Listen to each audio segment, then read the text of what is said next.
Happy New Year, everybody. Happy New Welcome Year. to Happy New Year. Yep. Welcome to the Entrepreneur's Journey Live. I'm your heart, Natalie Fairchild, and my co host there, Martin, is the brain of the operation. So the only constant in life is change, right, Martin? Can you agree with that one? Sure. Perfect. I'm glad we agree on something. And so we are making some changes with our podcast. The first one that is major that we want to tell you about is we tried to strategically think about when is the best time for an entrepreneur to be able to tune into this, gain some knowledge, and we decided it's going to be Wednesday at noon. So we're hoping that works with your schedule. So the first and third Wednesday of every month at noon, unless something changes. And so the next one will be Wednesday, January 17th at noon Pacific time. So, and we're also looking to hear from more entrepreneurs this year where they can come on our show and tell their story and about their journey. So if that's something you are interested in doing as an entrepreneur or know someone who would be great and love to tell their story or has a great story, even though they don't know they have it, maybe you know they have it, put a comment wherever you're listening and we'll follow up with you. And we'd love to see if it be a great fit for you to come on the show. Also, if they have a good question or several questions. Yes, questions. If people are interested in being in a friendly hot seat environment where you're getting consulting from both the brain and the heart on stuff that we all go through as an entrepreneur. So yes, any comments, any questions, any hot seat peeps, let us know. We would love it. We would love it. How you doing this morning, Martin? I'm good. Good. Okay. Well, as it can be expected. Yeah, Martin and I have one thing in common this week. Well, we fell yesterday. We both fell this week. Except this is what happened. He told me about his fall, and I was like, "Oh no, Martin!"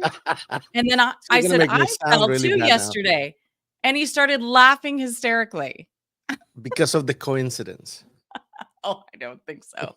I think you saw me sliding and you were laughing. Put it on my brain picture. Yeah. Anyway, so let's get to our fabulous guest today, you guys. She's coming all the way from Indianapolis this morning to tune in. Jen, I have seen Jen Coken talk. I've seen her do a little comedian work. She's so funny. We've been laughing hysterically before we got on the show. Just she's real and raw. And I'm like, keep doing that. She goes, oh, this is me. Anyway, she's been featured on ABC, NBC, TEDx. She's a trailblazer and empowering women leaders. She's a renowned coach, speaker, comedian, and imposter syndrome authority, which we'll talk a little bit about.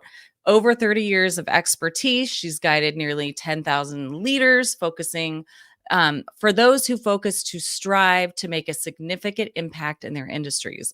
I love that. So she also combines a deep humor with a deep understanding of the distinct challenges faced by entrepreneurs and women and everyone, basically. So I love it when you can throw some humor into life's challenges because you're winning if you can do that. So let's bring on Jen Coken. Hey, Jen.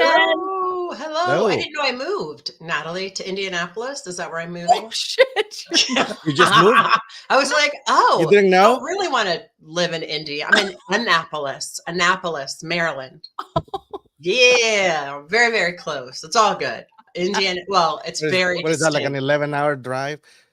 I think so. Yeah, you're moving. Yeah, I'm moving. Well, Jen, welcome to me. Hey, it's okay. I'm down with it. Yeah. So happy to be here. Perfect. We are so happy you're here. So tell us a little bit. Let's start a little bit with how you got into this journey to start coaching and speaking and what led you to do that. Wow. So I've been coaching since 97, and I was coaching with a large international personal growth and development company for about 18 years while I was in politics. And that's also why I did stand-up comedy, because there's not a lot of difference. Anyways. I'll be here all week. So during that time, it was probably around 2016. Well, 2011, my mom passed away from ovarian cancer. And I wrote a book called When I Die, Take My Panties. That was our journey and how do you, when life hands you the really nasty stuff, how do you find those silver linings? And during the time that I was working on that book, I wrote it in 2011. It came out 5 years later. I literally was laid off of 4 different jobs. Now, when you're in and I was still coaching. When you're in politics, usually there's an end game to the campaign. So you know it's coming to an end and you figure out how to negotiate your contract to get paid through the end of the year because you don't want to be without money over Christmas kind of thing. So I was used to things ending, but I had left that to get more stability. And on the 4th layoff from the company I thought for sure I would retire from, I kind of had this little come to Jesus meeting with myself, and said, what the heck? And realized there was a bigger purpose and chose to go into coaching full time at that point. Nice.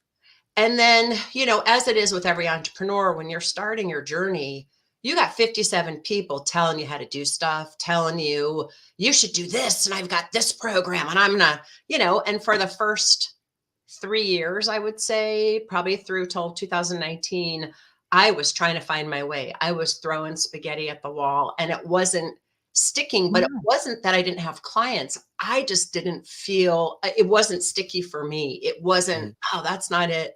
That's not it. And then this is why also I'm an imposter syndrome expert. Around 2019, I figured out I was dealing with imposter syndrome. I was going to say, were you having imposter syndrome? I was. Yes, I was. Because I'd spent my whole career pushing other people forward, getting other people elected, passing laws. This time it was about pushing myself forward. Yep. And Amen to that. Right, it is hard when it's you, that's the brand. As a consultant to companies, I'm helping the company. It's not me as the brand. All of a sudden, I was the one that I had to believe my own value and worth. And so I took myself on this transformational journey and realized that my flavor of imposter syndrome came from a defining moment I had when I was a kiddo.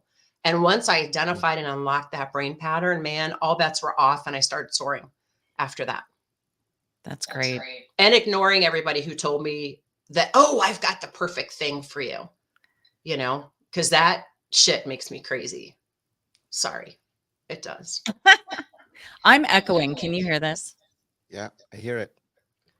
Oh, technology and being live. Yeah. Oh, it's gone. Yay. Okay. We're going to act like it wasn't there. All right. Take 2. So that's great. And I can relate to that a lot, just becoming a franchise. It was a lifelong goal. It was a family goal. It was my team's goal.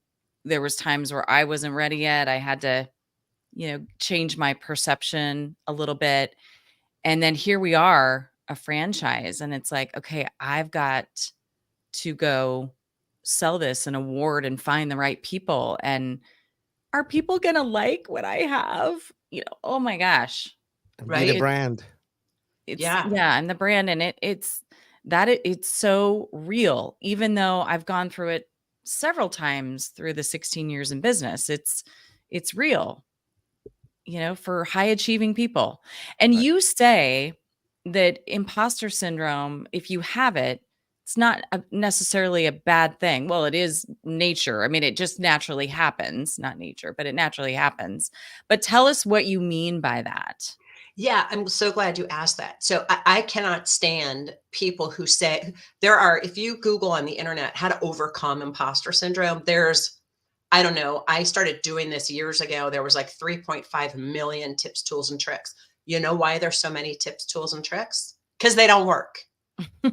That's really the bottom line. And people think imposter syndrome's bad. It isn't. It's an amygdala hijack. What's happening is the brain, your brain, but every brain works alike. That's the reptilian part of your brain that governs fight, flight, or freeze, right? Or fawn. And so the moment you stretch yourself, the moment you get asked to speak at something, the moment you raise your hand to lead something at a meeting, the moment you want to make a new offer as an entrepreneur, the moment you're thinking about bringing on even not even an employee, a 1099, Yeah. somebody like, oh God, I'm now about to sign a contract to pay somebody X amount of dollars per month.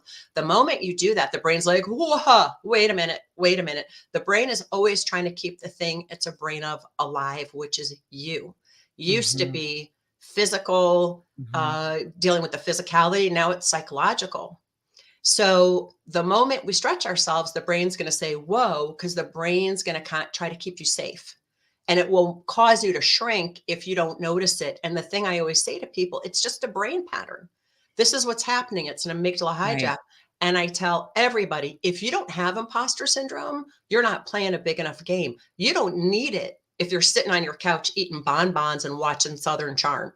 Somebody might have done that last night. I'm not saying who. Wasn't bonbons because I'm doing the whole 30. It was dried mango, okay, with no sugar added. But still, somebody might have, not saying who, but somebody might have been doing that. Well, and we do need to take that time where we're sitting and eating bonbons and vegging on Golden Yes. Bachelor's wedding, not saying Was I that might have was that watched it. yesterday? Yes, Damn it, but I missed with it. I no, gotta. it's Hulu. It's all good. It's All right, Hulu. good. I'm gonna go No look at it on advertising. Hulu. That was a crazy program, Yeah. man. We could go Yeah, down a rabbit hole with that one. exactly. So, I always love to say, here's the heart talking, is that as an entrepreneur, you need that downtime. So that's not what you're saying. You're saying if that's your schedule day in, day out, and you're not pushing yourself to do different types of things and stretching yourself, then you're not in the arena. Yeah, you're not because where do we learn and grow? On the skinny branches. Where do we learn and grow? When we take risks. We're not going to learn and grow being comfortable. That's what I mean by, sitting on the couch. But you're right. We must have that downtime. I was just saying to somebody today, as entrepreneurs, we could work 24/7. It is incredibly important that we have boundaries, both for our families, so they actually get our time and we're fully present, but also for ourselves. Otherwise, massive burnout. So yeah, Yeah. that's what I'm saying. Yeah. If you are not, when you have it, it's a good thing. Start to see it as a good thing. And this is also why tips, tools, and tricks to overcome imposter syndrome don't work. Because if this is a rock, if I'm hiking in Colorado, I used to live there, and this is a rock, and I've got to overcome it, I've got to go around it, I've got to leap across it. But what is the constant? The Rock. The rock. The rock's going to stay stuck. Plus ça change, plus ça the même chose. The more things change, the more they stay the Stay same. the same. Right. You start trying to come over something, it's like you're embedding that brain pattern. Instead, this is what has happened for me with all my clients to a T, sometime between 9 and 12. Something happened to you as a kiddo, not traumatic, not dramatic, some small innocuous event that the brain experienced embarrassment, disappointment, some what we would call a negative emotion. And the brain went, whoa, we don't want to experience that again. I got to figure out how to avoid that. And we come up with a strategy to avoid it. So for me, I was 6 years old. I was in love with a boy named Keith. So was my best friend. We decided the way to figure out who he loved was to chase him around the schoolyard and see who he would kiss. And Jen, how Sounds did like it a go? sound strategy. Those sound strategies. So we Boy, caught you're a him. real go-getter, aren't you, Jen? Uh-huh. Well, we caught him, right? And he kissed my friend Michelle and he looked at me and went, ew. Oh. Heartbreak at the age of 6, right? My first Mm. lost love. And it seemed like at that time, all the kids on the schoolyard were laughing. Right. And I played it off like I was trying to be funny. So in that moment, I was embarrassed. Mhm. I felt ashamed. And the brain went, I'll just be funny. I'll just I be was the gonna funny say, sidekick. thus the comedian. Thus the comedian, thus working in politics, getting other people elected, thus pushing other people's agendas. Thus, when I went to be myself and have my authentic voice and speak true for me, that is when all the same fear of, and it's the brain, it's not me, embarrassment and shame came in. And I started getting really good. First of all, admitting it is the first part of the problem, but seriously identifying the brain pattern, you can unlock it. And then you start to be a witness of when these things Yeah. come up and just start to notice and observe instead of thinking that shit is real because it's not. Yeah. And to a Mm. T, every client I coach around this, same samesies, they find some Absolutely. incident. Yeah, Mhm. Well, Jen, you and I yeah. are very much aligned on that aspect of what imposter syndrome is and how it gets put together, Oh, for cool. sure. And one of the things I definitely don't want to step over something you said, um, because our audience deals with that quite a bit, which is you thought at some point in your career that going for a job was what stability meant, and then Mhm. quickly found out that that is not stability. But what's on the other side of it is pretty much everything that has to do with, well, you got to put yourself front and center. And that's where whatever patterns we've created. And I always tell my clients, look, you're probably living out the decisions of a 6-year old. Exactly. Mhm. And Yeah. that's where, things like imposter syndrome kick in. Mhm. And Yep. I really love your take on that. It's not something to overcome. It's No, something to man. get to know intimately. Mhm. Yes. Is Oh, it I like like that. is it like grief? Like you just gotta go through it and feel it and let it wash over you? Or no, Martin? Probably not even go through it. You like it's something like I said, you want to know intimately. Like Yeah. I love Jen's take on, like, maybe even do a little research and find out how you put it together, when you put it together, right? Because Yeah. And that then 6-year-old decision is going to be kind of crucial for you to understand yourself, for you to know what you're working with. Mhm. yes, and I always say, you want an upset 6-year-old driving the car of your life, I right? don't. Ooh, that's a Not good No, one. anymore. right. No, not at all. And the interesting part though, so my imposter syndrome happened in my relationship to others, peers. So when it rears its ugly head is when that same kind of situation comes in. All right. I had Mhm. another client who had she at the age of 9 or 10, she had one cousin that was very wealthy, and they brought over, she had a bunch of clothes, name brand clothes that she was giving away. And my client went over there and went to try on a pair of white jeans, and the auntie said, "Oh honey, you're too big to wear those." Now, in that moment, one young lady might have crumpled and said, okay, and put them back and skulked away. She looked at her aunt and went, I'm going to show you. And went in the bedroom and put those on. Now, did she ever wear them again? No. She didn't even wear white jeans for the rest of her life until we unlocked the brain pattern. What was interesting is Mhm. who she became was driven. I'm going to show you as an That's adult. key. Mhm. Right? But I'm gonna show you Mhm. was driving the bus called her life. Mhm. So it didn't matter anything that she achieved. She was never satisfied. Have to go for the next thing, the next thing. Mhm. It's like, and so you want to get good at noticing the situations where the imposter syndrome gets triggered, the red flags, the early warning signs. I think that's what you're saying, Martin, is Yeah. you want to embrace it and check it Mhm. out and grok it. It isn't about experiencing it. When I have a course on Udemy on imposter syndrome, that through that course, I take people through an embodied meditation where you can unlock that pattern. The key is understanding the red flags. And second key, becoming an observer, observing, like almost you have these thoughts Mhm. and feelings and you're, oh, that's a thought bubble. And I let it disappear. Mhm. You're being the observer.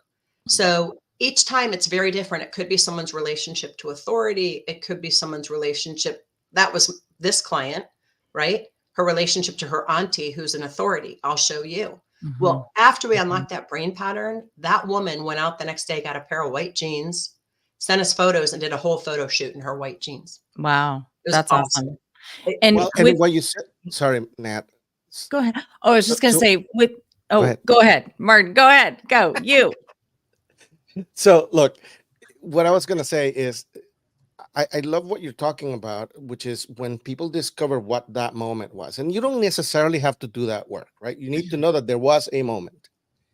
But what's on either side of it is unconsciousness, right? It's like something that is Yes. operating like a program in the background, and you have no 100%. control over it. So you're Yep. either imposter syndroming really hard and you're just stopping yourself from doing all the things, or you're in the show them mode and you can burn yourself out, Yep. Mm. right? Mhm. So you're like, If Mhm. if unconscious, you're gonna hurt yourself either way, or Mhm. one or the other way, Yep. right? Because Yep. if you're like in full imposter syndrome, you're not gonna get anything done. And Right. if And if you're in you're holding full, back, you're not going to get anything done. you're not gonna anything.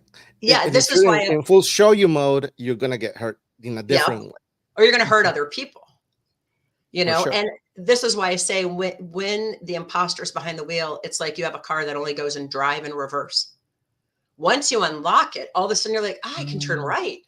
I can turn left. I Oh can my make gosh, there's turns. an ice cream store. Oh my gosh, there's trees. Oh my God. It's like a whole world opens up. That's great. Well, That's a great I, analogy. I feel like it opens up enjoyment of whatever it is you do for a living, Yes. Or right? Because allowing yourself to get in touch with what it is your heart truly desires. Cause I feel like that fear keeps us separated oh, from our authentic self, what we think is and isn't possible, how we think the whole thing is going to go, right? Because the brain plays out 57 ways of how it's all going to go to crap over the course of time. Yeah, for where you sure. So always end up homeless, Yeah. I under always a end bridge. up, You yeah, forgot that homeless, part. or I die homeless under a alone bridge. and nobody finds my body. And I'm a horrible mother to my cat and I might kill my plants. Yeah. And the Yeah. cats eat So you, and thoughts that's you the end of might it. be having are under a bridge, because I told Martin that's kind of mine. And he You're goes, under a all bridge. my clients are under a bridge at the end of it. Homeless under a bridge. Yeah. That's the end Or of the road. right. But I Or like you're yours, being eaten by your cats at the end of Yeah. the road in there. that's And disgusting. nobody finds me for 5 days. That's disgusting. So as we were talking yesterday, Jen, a little bit, Yep. because I had the pleasure of working with Jen on my HR coffee talk and talking a little bit this morning, um, I feel like I know kind of some of those defining moments, like they're poking up, and I've thought over that of this one over time. And Martin, this might be interesting to you from a standpoint of what you've told me in the past. But I had a sixth grade teacher. I don't know what I said, but I was probably passionate and direct and said about how I felt about something. I was me. And he pulled me out of the classroom and said, just because you think you're Natalie West doesn't mean that you get to blah, blah, blah, blah, blah. And I was horrified. So I've got this passionate, vivacious personality that is attributed to my success for 100%. If I didn't have what I have, I wouldn't be where I am today. My family would be under a bridge, basically. However, I spent my life and my first marriage too, like trying to tone that down and always being told I'm too much. I'm too much. And Martin would say to me, you need to be more direct. And I'm like, you're kidding me. Like, I'm trying every day to manage my directness. So I think that's one of my Absolutely. Can I ask you a question? yes. Okay. So first of all, yes, that's why it stays stuck, because this incident happened when you were, let's see, in sixth grade. What are you, 11? Because you're 11. Yeah. 12, 12. right? Yeah. And it's your relationship to authority. And so this person, you were horrified. That's a negative emotion. The brain's like, oh, don't want to feel that again. So in that moment, if you just close your eyes for a minute and you put yourself back in that moment, what did you decide about yourself, about life, about teachers, About men. about men? Yeah, what'd you decide? Um, think I decided that I'm too much. Okay. I'm what I think and feel is probably too much, and I need to tone myself down, and I was a little angry too. Like that Yeah. asshole. Um yeah. Okay. So I'm I going to ask think you it a was the too question. much. Okay. So two questions, but I'm going to ask the other question that came up for me intuitively after the first question, which is this. Okay. So if you decided you're too much and you were thinking to yourself, asshole about this guy, your thinking that he's an asshole isn't just limited to this teacher. Right. Consider you decided men are assholes Mhm. Mhm. collectively. And it wasn't even you. It's just Mhm. the brain's like, asshole, you're 12 years Mhm. old, right? Mhm. So who did you become to make sure that that never happened again? I I'm put ready to my fight. Put up the dukes. I put my dukes up. There you go. And did that has Mhm. that gained you a lot of success over the course of your life of being able to fight for what's right, fight for what you believe in, fight for things? Yes, and, it's caused issues too, I would probably say. But yeah, Well, for sure. sure, sure, but that's the front of the hand and the back of the hand that Right. Martin was talking about. It's both unconscious. You're either Yep. fighting because you're Mhm. an asshole and I'm going to fight you, or Totally. you're shying because you're too much. That's what I'm too Or you're much. editing yourself. Mhm. You're Mhm. editing yourself. This is why he says be more direct. So you only Mhm. have drive and reverse. So if you weren't busy editing yourself, who would you be? Yeah. I would be me now. Who's I me? Oh my god, it's just so freeing. It's just like I am total pro taking care of myself, growing, being self-aware, always want to improve myself. And you know what? This is the package. And if it doesn't work for you, it doesn't work for you. I'm okay with that. I feel good about who I am and And how I want to be so treated. given we're human beings and not human doings, how would you characterize that as an adjective to describe yourself? All of that wrapped up into who are you? You are Well, the words that come to me are free, light, I like free. Who I'm being uh, is free. yeah, authentic, Yeah. So now the key for you though worthy. is to watch your relationship to men because that's a key trigger for you. That's a red flag. And Mhm. if we had more time, I probably would dive in a little deeper with you. Yeah, But yeah, for now, I think it's a great place to get to because you want to notice your relationship to men when you're already going in there to think something bad's going to happen because men are assholes and I'm too much. Distinct, and that isn't true. That's a thought the brain had, and the yeah, brain's mhm, job is to keep you safe. yeah, The thought the brain had was, don't ever be too much. I'll just be over here in the corner, or I'm going to fight This to, group that's dangerous. this group mhm, that I perceive to be dangerous Mhm. mhm, to keep this thing over here with me alive. And how come you're here and Martin's here and I'm here and Cave Woman Oogada Boogada isn't, is because she got eaten. mhm. So you're making sure you don't get eaten Exactly, in these moments. So now you exactly. want to start watching the red flags, the triggers, the thoughts you have when you notice the trigger and start writing them down so you can get them as thoughts. Because all that happened, Natalie, was you said whatever you said, and the teacher said, Natalie West, so the teacher went blah, blah, blah. Who do you think you are? Natalie West, that's that's what the teacher said. Right. Okay. What'd you have for breakfast? Mhm. No, I'm asking that for real. What'd you have for breakfast? She I didn't. had an I did actually. You did. Well, that's Yes, new. you know why? Because I'm hormonal this week and I'm so hungry and so tired. What'd you Too have for much breakfast? information, but What'd you that's have for me. breakfast? Kat is with us. Kat loves Jen. And Catman, yeah, Yeah. hello, Catman. and Answer the question. What'd you have for breakfast? I had an egg on toast. What kind of egg? Like scrambled egg or a No, over Fried egg. medium-ish. over medium fried egg? Okay, Yeah. that over medium fried egg on that piece of toast has about as much meaning as what that teacher said to you, which is Oh, zero. Jen. It's just She's what the good. brain did for an interpretation. That's all that happened. The teacher went blah, blah, blah. Perfect. And So you know what? I just want to say thank you, Kat, for your comment Yeah. because I'm bringing myself vulnerability and giving you guys an example of those past triggers as you Yep. shared with us, Jen. I wanted to share one that was coming up for me as we've talked more and more about this subject. So, I thank you for that, for your totally. vulnerability and authenticity. And what I So figured out is people have like five. It all comes back to those same five freaking yeah. moments.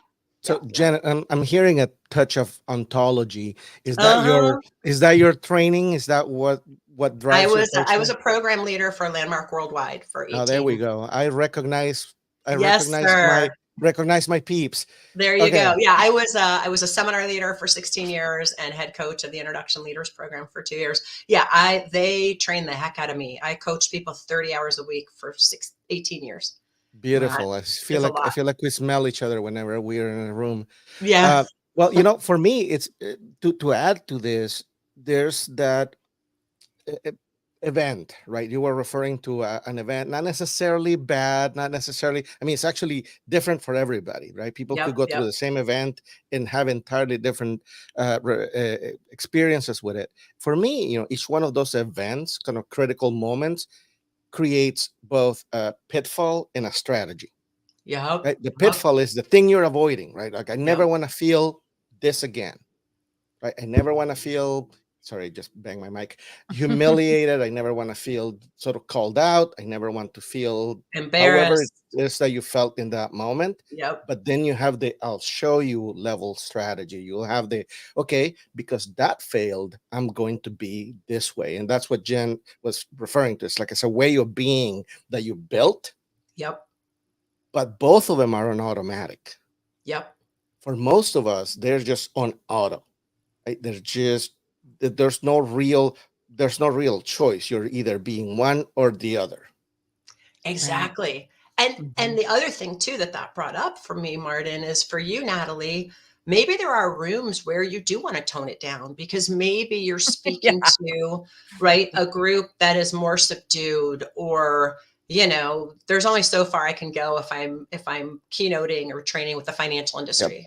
They don't Yep. really have a sense of humor. You know what I'm saying? They do. HR They do people, not. I love people in the financial industry, but there's a particular culture that you have to be aware of, or Yep. so that kind And of I thing. can tell you what they drink, what coffee drinks they drink. What? Cappuccinos, Americanos, and then maybe an unflavored latte. Oh, right. So that is interesting. Oh my God. Now I'm like, okay, what? And the spike it secretly in their on their desk. Yeah, they have a little flask at Yeah. the. Yeah, Now you go to a medical office and it's double mochas. All right. that All it right. is. Anyway, There. that's That's another a whole other podcast. episode. Yeah. Yeah. Yeah. No, Oh, you're not all that bad, Andre. you're Say all sorry, sorry, great. sorry, sorry. You're right. You're not all that bad. I Andre should take comes that to the back. table with a cowboy hat on and a suit. That's Yeah. his brand. I love it. Yeah. Now I you love you it. have to recognize, Andres, you're not your typical guy in that industry either. Yeah. Right. Yeah. But my whole point is, Natalie, that there are times where you want to own that, I have the same thing where I want to own when I walk in a room that I don't, and not to say I'm going to make myself smaller, because people have asked me to do that. Somebody I thought was a friend. And I said, look, not only can't I won't. I've spent far too long figuring out who I was, and I'm really happy with who I am. And you can either be with me the way I am, or say something to Exactly. me that you don't like a behavior, and I'll correct it, Yeah. you know. 100%. But when you are at the effect of this, and I like how you put that, Martin, the pitfall or the strategy, when you're at the effect of that, that's all you got. And so it's not even a conscious choice to tone it down. It's not even a conscious choice to fight. Because guess what? Sometimes people need you to fight. Sometimes if you're down a dark alley and somebody walks up behind you, you better be ready to fight. Right. And full in on that, recognizing that brain pattern and unlocking it gives you the full spectrum of who you can be being in any given moment, rather than being some way that's at the effect of some incident that happened. I call it a defining moment, because it does, it Defining moment. defines Yeah. us. Yeah. Yeah. Yep. So are you saying that the only way to kind of work through those defining moments is to work through them, because in the moment when you're triggered and you have imposter syndrome or it's a trigger, you either go one way or the other. It's hard to manage in the moment. For So sure. you're saying it needs to be some pre-work to change that brain pattern. This is all what mindfulness is about. It's extending the length between action and your reaction, Yeah. right? Creating a So pause. right. So the brain is designed to take in information, and there's some information, most of it we take in, we let it go. There's a tree, there's a car, there's whatever. But then all of a sudden you're driving down the highway and you see a Hyundai, red Hyundai, whatever. And you're like, oh my God, that person nearly hit me a year ago. Not the same person, but that kind of car. And all of a sudden you're triggered. It creates what in Sanskrit and in yogic tradition is called a samskara, or a wound of the heart. So these defining moments are wounds, and we're carrying that energy around. So in the moment that one is triggered, there's nothing, you're not home. the lights are on, but you're not home. When you can start breathing through it and taking a minute, the more you witness what the trigger is, witness and write down the red flags, witness the thoughts, feelings, and emotions, and the body sensations. This is something interesting I found. Some people don't have a lot of memories of when they were a kiddo. I don't know why that is. I don't know if it has to do with trauma or not. But In what a I lot of say to, cases, what's that, Martin? in a lot of cases, yeah. Yeah. It's a strategy. And so what I say is notice where you're holding tension in your body. So for me, for example, that whole business of feeling embarrassed or not feeling heard by my team or by my peers, somebody else pointed out to me, one of my tells is I push back from a table. It's like, really? And my friend's husband was like, yeah, so and so was talking and you tried to say something a couple times and she shut you down and you pushed back from the table and crossed your arms and you were done. I was like, okay, because there's a particular feeling I get in my body. So you want to start noticing, is there tension in your shoulders? Are you puckering your asshole? Your sphincter? Your You know, sphincter. Your you want to check. sphincter. Are You you want to check on puckering? that every so often. Yeah, like, is that what's because you're holding tension in your legs, or you're holding tension, or is your eyebrow furrowing? Do you feel heaviness in your chest? For women, especially, it's Yeah. traditionally it's been hard for us to find our voice. So often for women, there's a pressure in the throat chakra area or in the womb area, because this is our sacral chakra where all of creation energy comes from and is housed. So pay attention to the body sensations too. And the more the game is, how quickly can you identify it? So in the moment, can't really do anything about it, but the more good you get, the better you get. The more Speak English. better you get. I have a master's degree too. Yesterday I was Well, making up words on the Yeah. HR coffee talk too. Yeah. We didn't know where they came from. Anyway, Yeah. It was great. the better you well, get at it, the more facility you'll have with lengthening the space between the action and the reaction. which is really, as human beings, Mhm. as good as it gets. Yeah. I always tell my clients sort of like to temper the expectation of what they'll be able to accomplish with their brain work, right? It's look, that's a machine, right? That is something that has a certain function, and its function is to prevent you from taking risks, and it will forever do that. And the better you get at recognizing, the better it'll get at telling you things to try to trip you up and sort of slow down. That's Yep. the whole goal, right? Yep. So regardless of where you're coming at it, right? What culture you're coming at it, what body of knowledge you're coming at it, it is chemistry. Mm. It's Yep. you will encounter a piece of information that looks like, smells like, feels like something that you were impacted by, Yeah. and the feelings and the actions and even the body posture that arises from that moment is going to be driven by brain chemistry. Yep. For Yep. sure. Something's going to release, and you're going to be pulling back from the table. Yep. Right? And we Something's are going to all release. triggered. Yep. Oh. Something's going to release, and you're going to hold your muscles in tension. Yep. And again, what Jen is saying, I really think that needs to be highlighted is you want to just become aware. You just want to go, okay, we were talking about this, and that's when I started feeling like I needed to protect myself, or that's when I started feeling like I needed to back out from the situation. And that kind of knowledge is just going to bring you one step higher. The next time, your brain's going to get sneakier and try to sneak it by you in a better Oh, way, in a different way. It levels up just as much as you level up. that's Yep. the good news. I thought you were giving us good news. That's the good I, news. It's I the give good you news, bad news, because Oh. it's I a give you the lifelong news. mastery. I You only give give you me. the news. Oh my Here, God, well, that's no. gonna be your tagline. This is I Martin, only give you and the I news. give you the news. Give you the But news.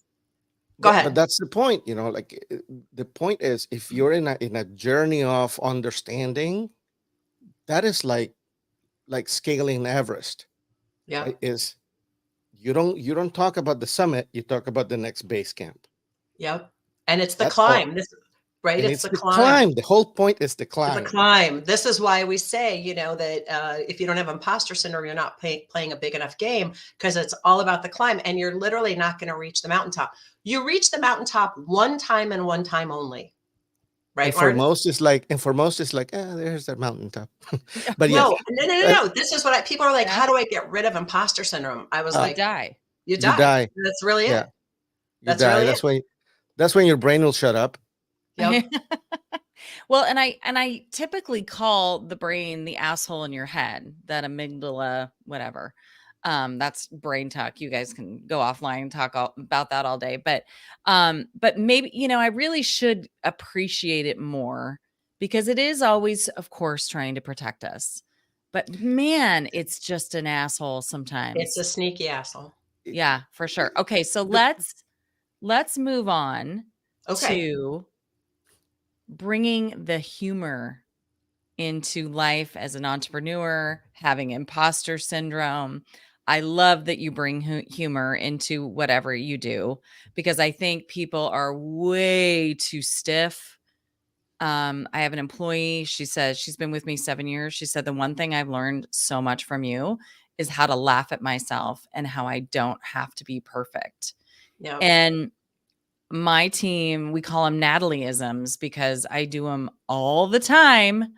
And it's just, and I laugh and they laugh, and we move on.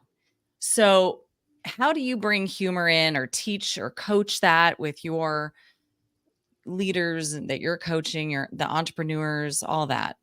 Yeah.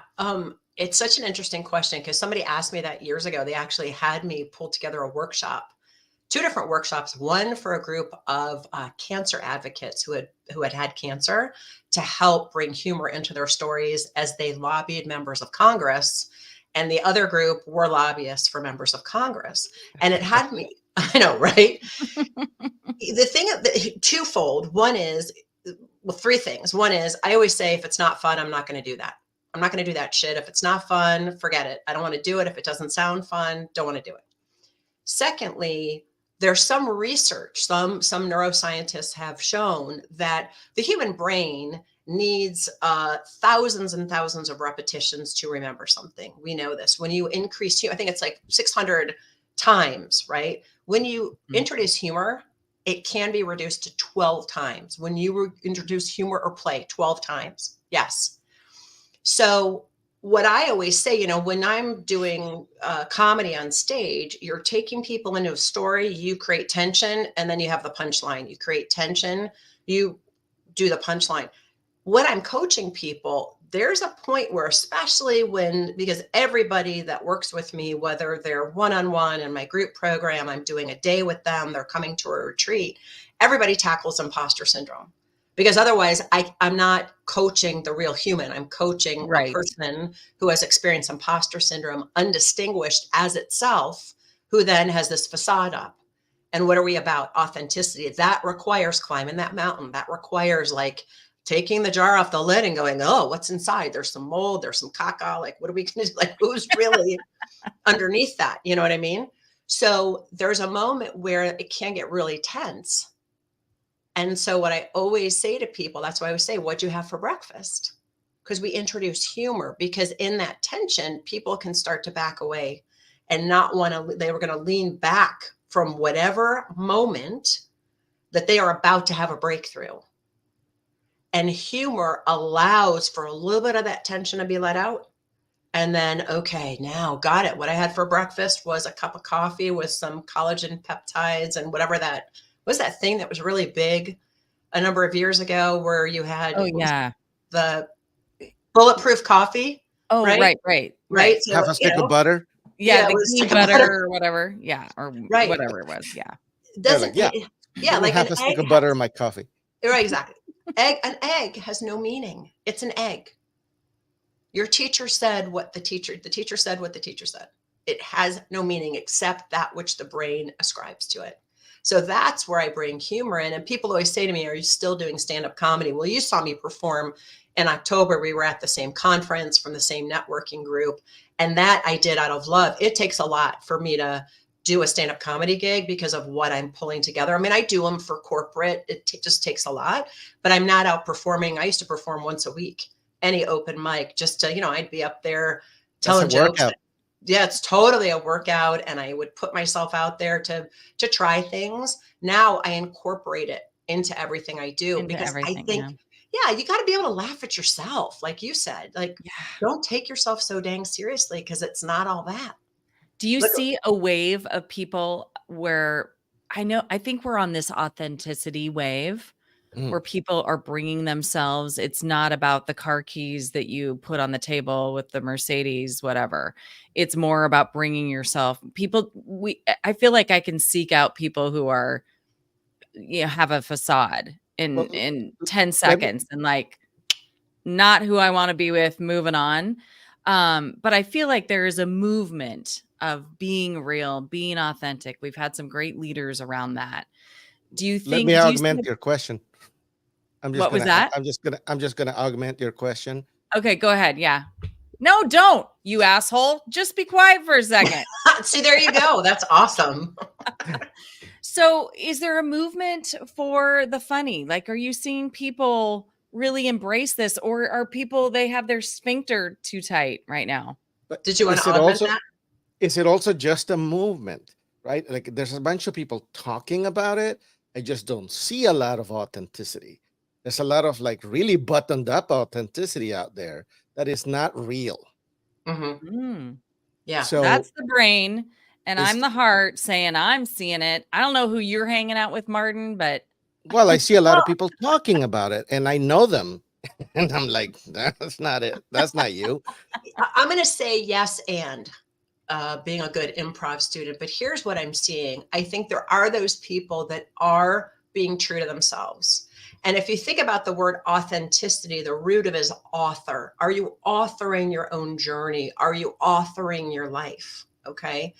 But then, you can be a fish living an authentic life, but if you're in a pool of water where the environment doesn't pull for authenticity, really, I predominantly have coached women in male dominated industries because that used to be me. And I got pulled into the water I was swimming in and stopped being true to me because I thought I had to fit in. I thought I had to do things a certain way. I see this in those male dominated industries. I see it with women of color also big time because they don't see a lot of men of color. You don't see a lot of people that look like you in leadership positions. I had a group of women who were engineers, and the thing they told me that broke my freaking heart. This was like 5 years ago. I was doing a keynote in Denver. They said, we basically look like homeless people when we go to work. We never wear makeup. We never get dressed up because either we get hit on or we're asked if we have a date or we're asked if we're going on a job interview. They couldn't be themselves. So I think we have to, and this is also why for me, imposter syndrome, when people label people with imposter syndrome, I think sometimes it lets companies off the hook to look at their own culture. Is your culture pulling for things to be a particular way that then is creating a culture of people feeling like imposters unless they fall in line? It's like that old Pink Floyd, was that old Pink Floyd movie where they all looked the same? I don't remember what that was, but I think it was From the Wall, maybe from that Well, movie. yeah, I'm showing my age for sure right now. But I think we got to look at just the came culture. out. I got nothing. It just came out. Oh, I was No. like, what? What are you talking? I'm like, what? No, I Came went out to a that when couple I was years in ago. grad school, high as a kite, and ran into one of my That's statistics what I was going to say. professors. It might have been affected. Yeah. Yeah, well, that my statistics professor was also, you could tell he was high as a kite. It was hilarious. Me and my other grad students were like, hello, not going to say his name, Dr. blah, blah, blah. He's like, hey. All right. Okay. But, my point is that it can't be a label. Are you being the author of your journey?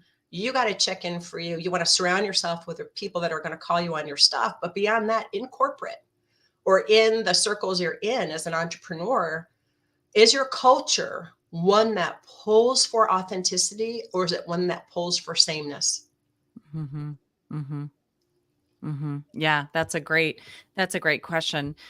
And I guess I surround myself too with podcasts and people and friends that are just very authentic because really I can't deal with anything else.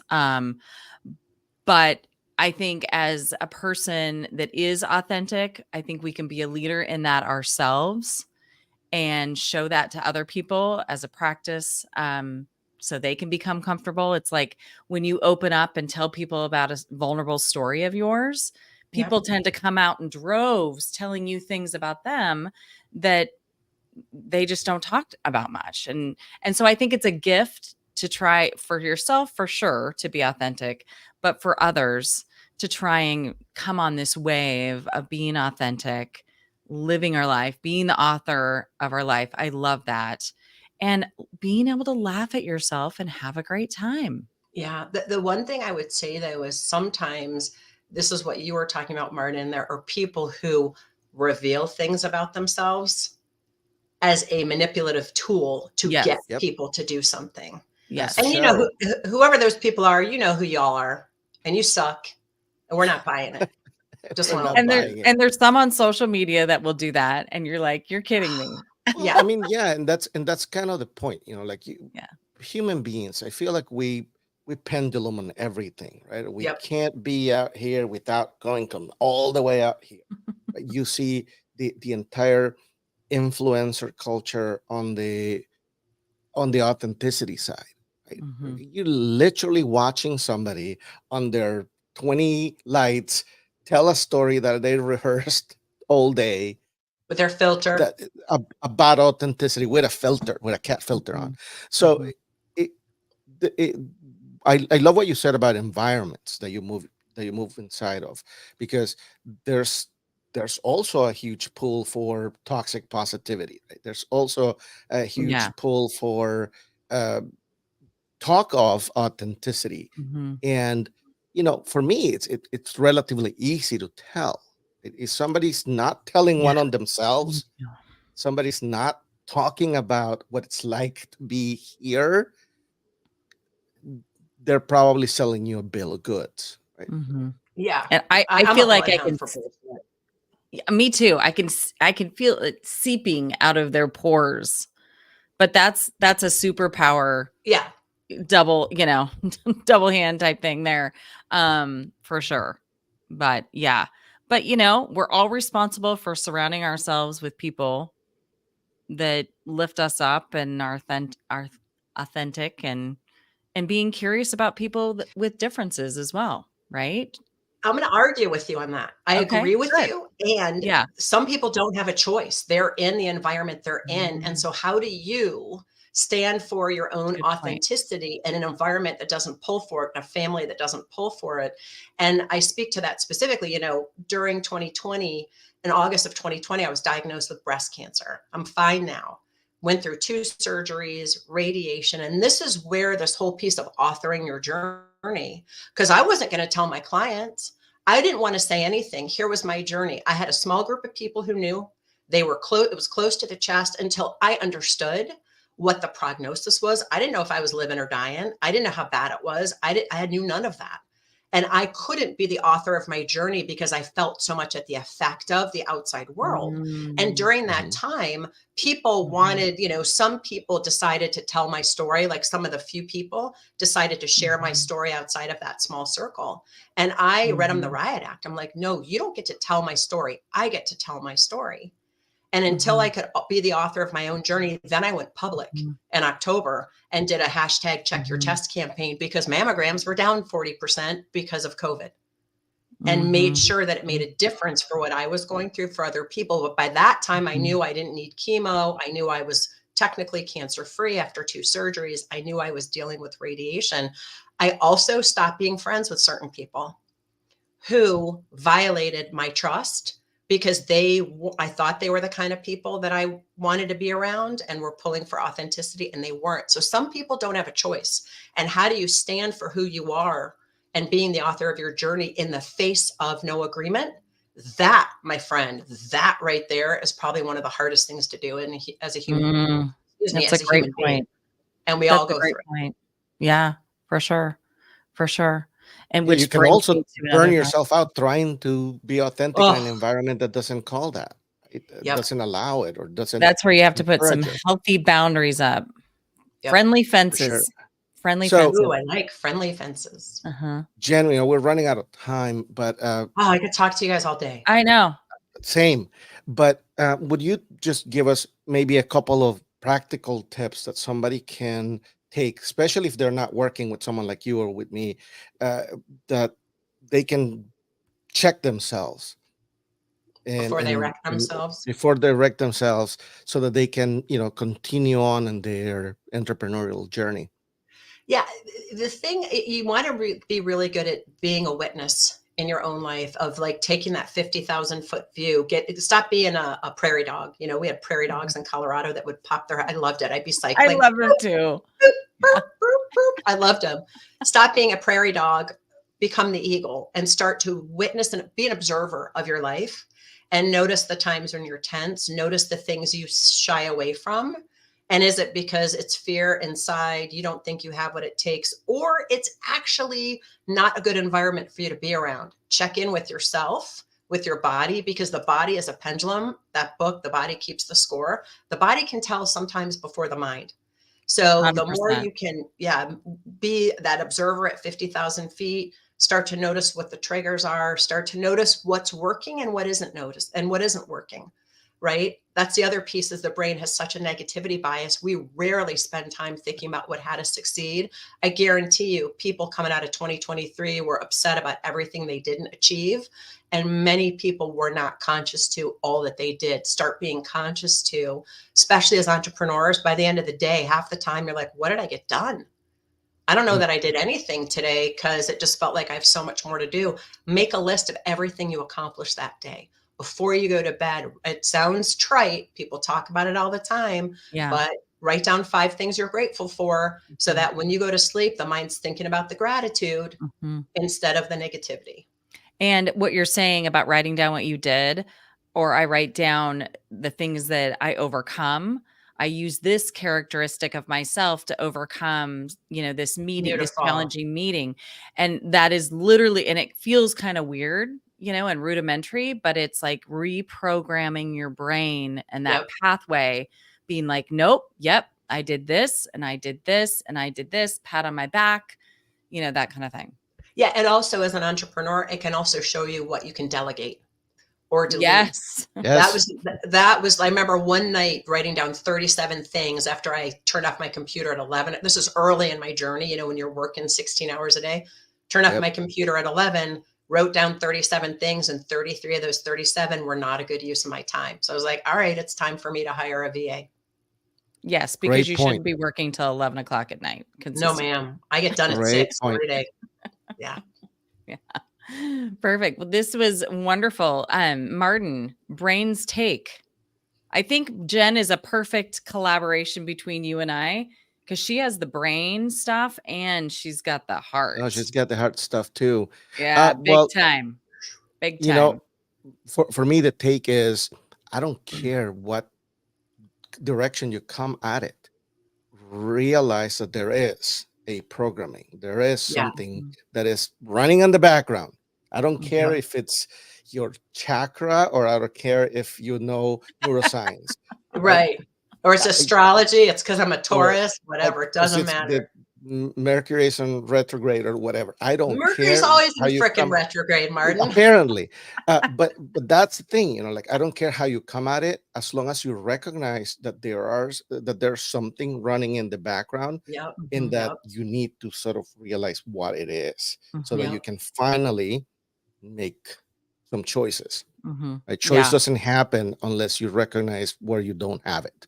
Yep. Mhm, This mhm, that you're speaking about what I call responsibility, your ability to respond to any Yep, situation from a position of choice and choicefulness and empowering yourself. And you've got to mhm. recognize those patterns and that programming. Otherwise, you can't. exactly. What And about you, Natalie? yeah, from the heart, I would say just the knowing that if you feel imposter syndrome, congratulations. You're a human. You like that, Jen? I do. Congratulations, you're a human that's in the arena. You are doing something. You are striving to stretch yourself and be better and grow yourself. And I think that we're never done. We're never cooked. work. It's a continual process, and there's a lot of fun in that process, and there's some pain in that process as well. But it's always good. There's always something good that can come out of that. So Yeah. Definitely. that's for me. Yeah. Jen, literally I could talk to you for hours. So I'm just going to have you keep being on podcasts so I can, keep chatting with you. Sure. Anyway, I'll come see you in Annapolis. Not Indianapolis. I won't be Indianapolis. there. Yeah. You got to book the right flight. Yeah, perfect. Thank you, Jen, so much for joining us. Thank you, I Jen. so appreciate it. It was just a wealth of information. You're such a light. Love your humor and your take on life. So I really appreciate it. Thank you for having me. It's been a blast to be here. I've really enjoyed it. Awesome. Thank Awesome. you. And so everyone, we will see you on Wednesday, The 17th. the 17th at 9 a.m. Pacific time, Wednesday. At noon. Oh, shoot. Wednesday, January 17th, noon. Noontime Pacific. Noon. 12 noon. That High was a noon. Natalieism. That was a Natalieism. So welcome. Right. See, and you know how I laughed? You see that? Just screw up, laugh, and Because it move was on. funny. Move on. Yeah. Awesome. Well, everyone have a great weekend, and we will catch you next time on the Entrepreneur's Journey Live. See ya.